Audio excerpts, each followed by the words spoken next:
Big Ten football is back on the calendar for the fall, but it will be unlike any other season. The Hoosiers will play their first game in a little over a month. Players will receive daily COVID-19 testing. The conference will use that data to determine if it's safe to continue practices and games. As Pat Bean reports, the Big Ten approved a list of protocols that teams must follow. If all goes as planned, the Hoosiers will kick off their season in a little more than a month. That's about 6 weeks late due to the coronavirus pandemic. It's football and it's fun, it's exciting. We're definitely thrilled to be back, but there won't be any tailgating or fans. Ultimately, though, that could work in the Hoosiers' favor. An empty stadium means less of a home field advantage for schools such as Ohio State, Michigan, and Penn State.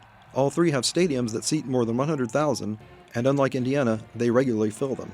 And that could help a team like Indiana, which this year will play at Ohio State, a place where it has won just once in the past 69 years. I think there's no question it's going to be a variable because, that's a huge advantage that those teams have when they have, 100,000+ fans in attendance. Just the energy that you get from that as a home team, there's no question it makes it really hard to play there.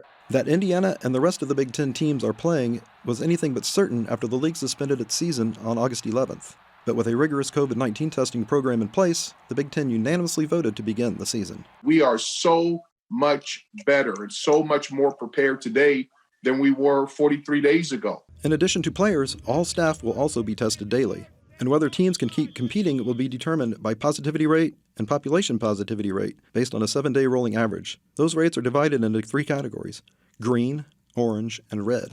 If both numbers fall within the green or green-orange range, competition continues normally. However, if the numbers rise into the orange or orange-red range, teams must enhance their COVID-19 prevention. And if the numbers reach red status, a team positivity rate over 5% and a population positivity rate over 7.5%, teams must halt competition for at least a week.